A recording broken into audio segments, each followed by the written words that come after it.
We have the next session on leadership quality by Dr. Mahesh Goenka. I would like to call on stage Dr. Surendra Daga and Professor Rajendra Pandey. Dr. Mahesh Goenka will speak on leadership qualities. So, we are on business again. And now I will introduce topic as well as speaker in one line. Whenever we call Mahesh Goenka, we must understand leadership qualities. They go synonym. Mahesh Goenka means leadership quality, and leadership quality means Mahesh Goenka. So, you can well understand this name Mahesh Goenka is not very new to this Augustus gathering and the city of Kolkata and throughout globe. Mahesh is our colleague who has brought lot of laurel to the city and the specialty in which he just work as a clinician at par, teacher at par, workaholic Mahesh, at present working as a director in charge of gastroenterology department of Apollo Hospital, Kolkata. And in the subject of gastroenterology, I will not read name of any society. Whichever society you remember, he has been the leader of that society in his course of journey. And regularly he is giving this town and doctors the updating of the subject in which he has got all expertise. With this few words, I would like to present Mahesh Goenka to you, all of you, to just tell us what is his quality and what is the leadership quality which we all require. Thank you, Mahesh. Thank you, Dr. Daga, for those very kind words. It's a pleasure to be here this morning and to talk to you a subject which is a little philosophical, not exactly into the medical knowledge, but I think it's very important. Before I start my presentation, can I ask how many of you in the hall think that you are leaders? So I can see 3.5, 4 halls. And I take for granted that the two people who are sitting on the dais are the leaders. They are definitely the leaders. I know both of them for a very long time. So I think, let me start with the conflict that I don't consider myself to the leader of perfection. I'm a leader, but I don't think I'm a perfect leader. And it's always good to understand what are the skills of a perfect leader. I think leadership is important, not only in our field, not only in the medical field, but in all fields, every field, whether you talk of a sports, politics, research, everywhere you need to have a leader. And what I'm going to talk in the next 14 to 15 minutes is to talk to you from my personal experience to some degree, but more from those who have really produced an impact in the society. This is my disclaimer that whatever I'm saying should not be considered as it's my saying. These are sayings from the leaders who have really accomplished themselves in their work. My first slide shows you 3 animals in the jungle. You look at elephant, who is possibly the biggest animal in the jungle. You look at cheetah, who is the fastest animal in the jungle, and a giraffe, who is the tallest animal in the jungle. But who is the leader? None of them. The leader is lion. So the lion, who is neither the tallest, nor the biggest, nor the fastest, is considered to be a leader. So it's all about the attitude and the confidence. You need to understand that you have the capacity to lead, and people have to understand that you have the capacity to lead.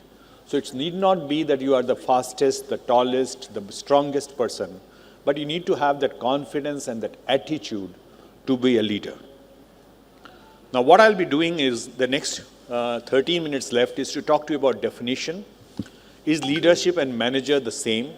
What are the attributes of a leader? What are the types of a leader? And what are the challenges when you are trying to take the role of a leader?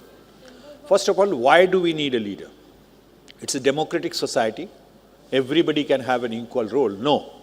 You need to have a leader because if you're doing a trick like this, somebody has to guide, somebody has to say that what should be the arrangements, who should stand in front, who should stand behind.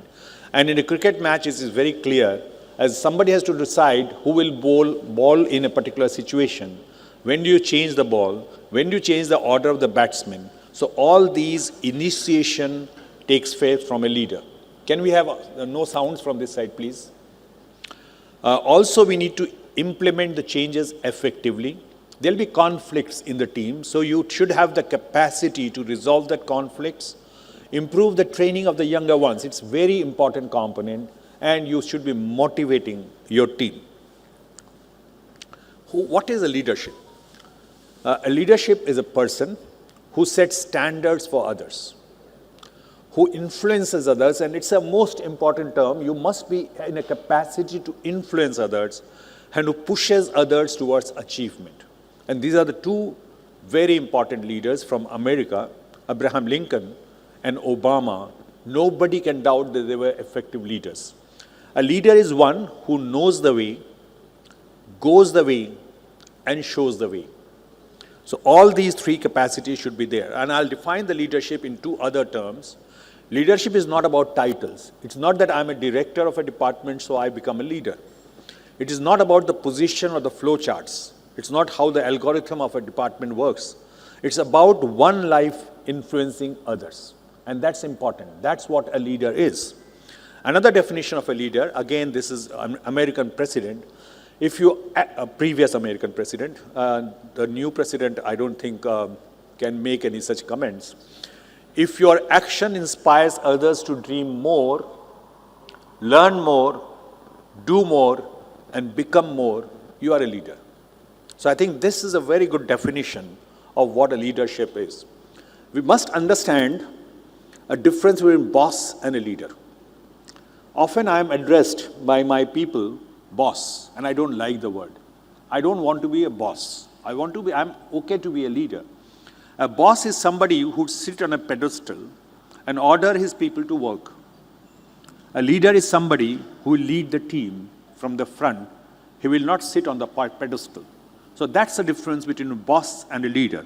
I don't like to be called a boss. I would be happy to be a leader.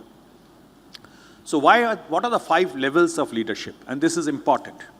Now, these are the 5 levels of leadership. You are a leader because of a position. So a non-DNB student is forced to join my department. He has to follow my orders, so I become a leader, but it's only because of my position. So actually, I'm not a leader, I'm a boss there. Now, if there is a DNB student who joins, so he has understood that there is a relationship which has been developed. A DNB has to consider me as a leader for the next 3 years. So there is a relationship developed. He has taken the permission, and I have given him the permission to be treated as a leader. Third one is to what you have done for the organization. If in the last 20 years, I have done anything for the institute where I'm working, I have been productive, and then I become a leader. Develop people to what you have done for them. So if I have done something good for my colleagues who are working with me, I acquire a higher position of leadership. And finally, of what you are and the quality what you have actually makes you a supreme leader. I think these are the 5 steps and of 5 importance in that way where the leadership develops. I talked to you about leadership and a boss. There's some term called management also. A manager, maybe a CEO of a hospital. So does he become a leader? No. The difference between a manager and a leader is the leadership focuses on people. Management focuses on things. He has to achieve things. Leadership creates a vision. Management executes a plan. He needs to increase his revenue, so he has a plan. Leadership looks at the future. Management is more at the present. Leadership empowers. Management controls. Leadership develops changes. Manager manages the changes. Leadership, most importantly, uses influence, whereas a manager influences the activities by his authority. So I think it's better to have a leader than to have a good manager. And I'm not going to give you examples, but most of the failing large organizations are usually overmanaged but underled. So they are too good at management, too good at planning, but they're not leaders. They have not managed properly. I'll just tell you an example, and I should not be talking bad about my hospitals standing here. There was an audit done by E&Y recently in Apollo Hospital. And they looked at the formulas, and they said you are overcrowded with doctors. They said so many patients, so many hours, so many machines, and they say you cut down your doctors by about 20% because you are spending unnecessary money. So they are managers. They don't understand that the medical field doesn't work by such permutations and combinations. So I would consider them to be managers and not leaders. So what are the attributes of a good leader? He should have a vision. He should know how to adapt, inspire, communicate. He should be able to take risks. He should empower people. He should be himself competent. And most important, he should have good integrity. And I'll just give you a few examples. Here I am not to advertise Apollo Hospital, but this guy, whether you like him or not, is a visionary. Dr. Pratap Reddy, who started the setup of Apollo Hospital almost about 35 years back, first corporate hospital in India, and now he has 70 plus hospitals in the country, have a vision. So he's a leader. Now look at Steve Jobs, who created Apple, and he said, innovation distinguishes between a leader and a follower. A leader will start something new. He's not just following somebody. Now, and Tata, I think he should be given Bharat Ratna any day. He said, and I don't believe in taking the right decisions. I take the decisions and then make them right. Saying that's also a quality of a leader. He has to be visionary, that I have taken a decision after many thought process, and I have to see how it becomes right. Now this is a law of diffusion of innovations, innovative leaders. And I would like to spend 30 seconds on this slide. Only 2.5% of the population, this is a very, very slide which has been continuing to be shown in various leadership exercises. There's 2.5% of the people in the population are innovative leaders. They actually innovate. Only 2.5% out of 100 population. 13.5% are opinion leaders. A medicine comes and you start using it. You are the key opinion leader, and that's 13.5%. 34% are early majority who will follow these two people. 34% are late majority, and 16% are resistant. They will not use smartphones, till there's no other option.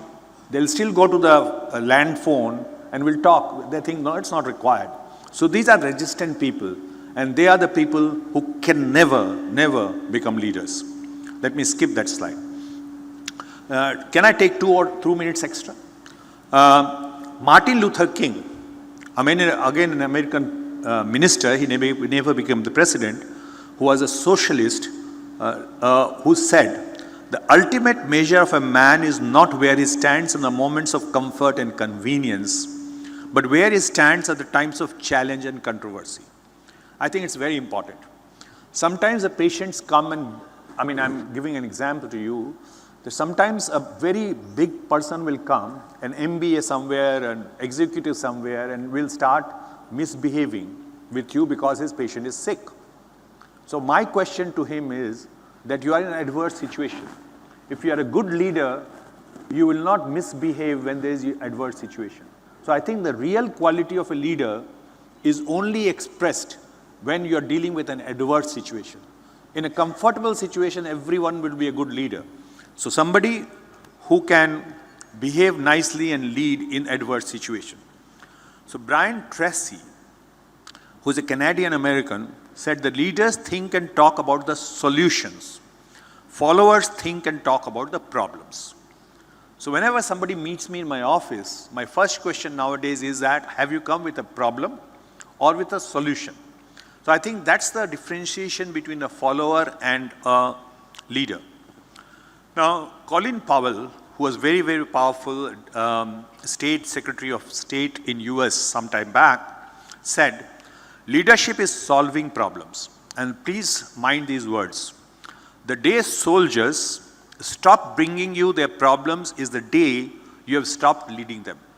If nobody comes to you with a problem, that means they have either lost confidence that you can help or concluded that you do not care.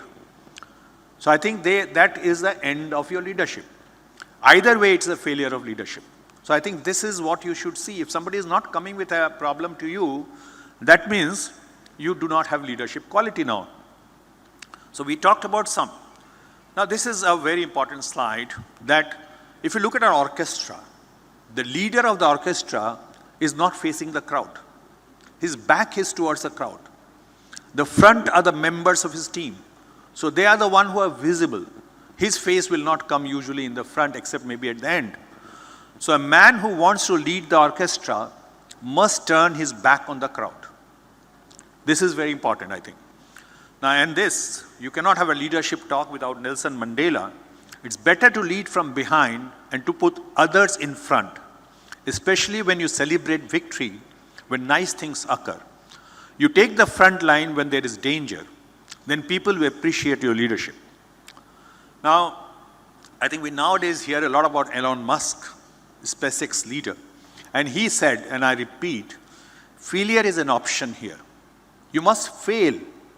If things are not failing, that means you're not innovating enough. That means you are not in that 2.5% of the group which I talked about. So you must fail in what you're doing. And before you are a leader, success is all about growing yourself. How do I become more rich? How do I become more respectful? What do I do? When you become a leader, success is all about growing others. I should not be taken as immodest when I talk about it, and I'll talk about it in the next slide. This is important. This is Dhawan. Dhawan was his boss, our Abul Kalam Azad, our president's boss. And there was a mishap. One of the launch did not take place. Then Dhawan asked him to stay back, and he faced the press conference himself.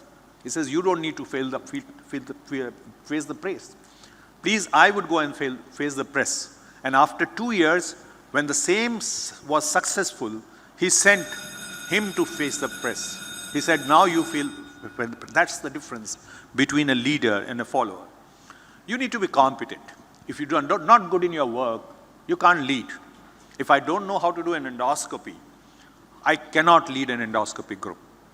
So unless you know, and this is Marshal Manekshaw, everybody knows about him. Unless you know that the men you command know what you know your job, you will never be a leader. You should know your work. So leadership qualities are various types. I'm not going to details of this, but basically there are 3 types. One is autocratic. No questions. I have decided that this should be done. Please do this. So this is autocratic. Democratic is you sit down with your team and see which is best. Should we do this or should we do that? That's democratic. And the extreme form, what is called as the French word, laissez-faire, which means you leave it to them. Do whatever you feel like. I think everything has its own positive and negative point, and this is not the forum to talk about this. Now, their leadership doesn't come without challenges. There's resistance to change. If you want to change my working hours from 9 o'clock to 5 o'clock to 9 o'clock to 8 o'clock, there'll be a resistance to change. So you have to know how to overcome that resistance. There's always a difference between the way your members feel. So you have to balance between the members. And this is a very difficult balancing task, as I've shown here. You need to have sometimes tough conversations. You need to delegate, and delegation can be a problem. And sometimes when you're doing remote leadership, you're sitting in the home and trying to control people working in the hospital. It's really difficult. Margaret Thatcher was an Iron lady, and she said, if you set out to be liked, you would be prepared to compromise on anything at any time, and you would achieve nothing. So leadership should not look for popularity. And I say this almost every day in my round. I don't want to be a popular doctor. in my team. I want to be a strong doctor in my team. So popularity will make your team weak. So leadership is listens, expects the best, achieves, he's determined, encourages, and respects. And this is my last slide, and I think very strong slide. The challenge of leadership is to be strong, but not rude. Be bold, but don't bully. Be thoughtful, but not lazy. Be humble, but not timid. Be proud, but not arrogant. Have humor, but without folly. And this is Jim Rohn. Before I end, I must say that we are going to organize a number of conferences in the near future. One is a parental nutrition conference in November. And then there is a biggest ever liver meeting which will take place in Calcutta on 8th to 10th of January. All big who and who from the world would be here. So all of you are invited if you are interested in liver. Thank you very much. Thank you, sir. Thank you for compiling all the qualities of leadership and articulating it in the best possible manner. Thank you, sir. Thank you. Thank you, Dr. Goenka, for such an inspiring lecture on leadership. Now we know what to do and what not to do and what to follow. We would like Dr. Pandey, Professor Pandey, to please present a small token from AAPONCON 2025 to Dr. Mahesh Goenka. Thank you so much. A big round of applause, please, for such a nice, inspiring lecture we had. Presentation was really beautiful. Thank you so much.